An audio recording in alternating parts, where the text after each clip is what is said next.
حضرت سیدنا بشر حافی رحمۃ اللہ تعالی، میں صرف ایک بات آپ کے حوالے سے، آپ کو اندازہ ہو جائے گا کہ حضرت بشر حافی کس مقام کے ولی تھے، کیا مقام تھا آپ کا ولایت۔ یہ حضرت بشر حافی وہی ہیں کہ جنہوں نے حضرت جی زمین پہ وہ بسم اللہ کا ٹکڑا اٹھایا تھا نشے کی حالت میں، اس کو گھر لے گئے، اس کو صاف کیا، اس کو خوشبو لگائی، اس کو جناب اوپر رکھ دیا، اور پھر آپ کو جو ہے نا وہ اللہ نے اپنے دوستوں میں شامل کر لیا۔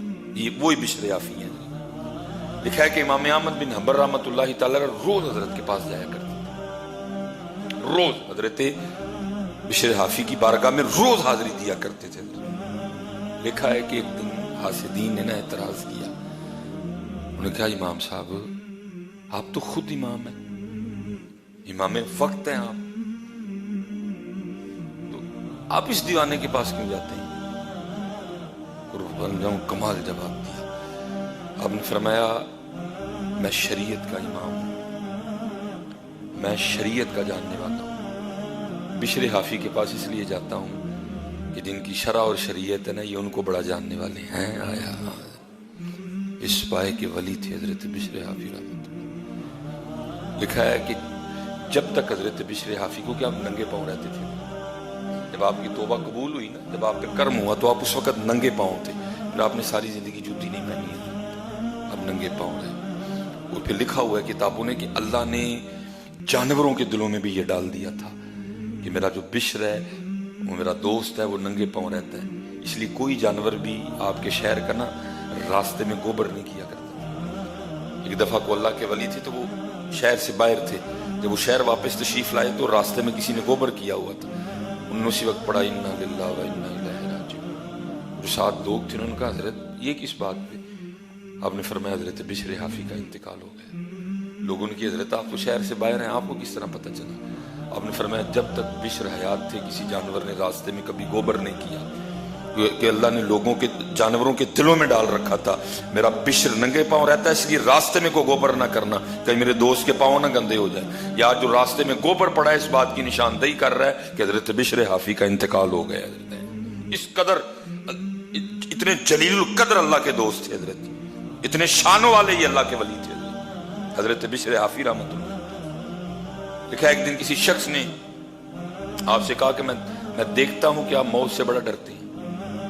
اللہ تعالی ہم نہیں ڈرتے، بے عمل ہونے کے باوجود نہیں ڈرتے، عمل نہیں ہے، نمازیں نہیں ہیں، تقوی نہیں ہے، حلال نہیں ہے، پاکیزگی نہیں ہے، لیکن ڈرتے نہیں۔ بلکہ آپ تو آپ رہے جو ہمارا مذہبی طبقہ ہے نا، ہمارا بھی یہی حال ہے جی، ہم بھی اسٹیجوں پہ کھڑے ہو کے رولا ڈال رہے ہیں، میں روز حشر دا ڈرنا، کوئی کہتا ہے مجھے دیکھ کے آ جائے گا جہنم کو بھی پسینہ، لیکن حضرت بشر حافی رحمۃ اللہ تعالی علیہ کیفیت یہ ہے کہ دیکھ کے بندہ کہہ رہا ہے حضرت میں دیکھ رہا ہوں کہ آپ موت سے بڑا ڈرتے ہیں، ہم نہیں ڈرتے، ہمیں ڈر ہی نہیں ہے کہ ہم نے پیش ہونا ہے۔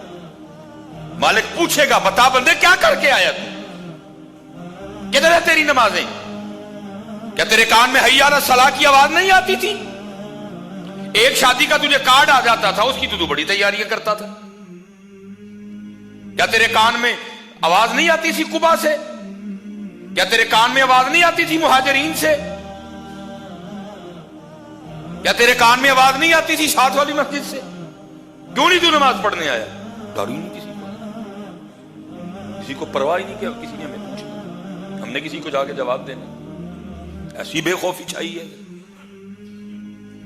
تو نے کیوں داڑھی نہیں رکھی؟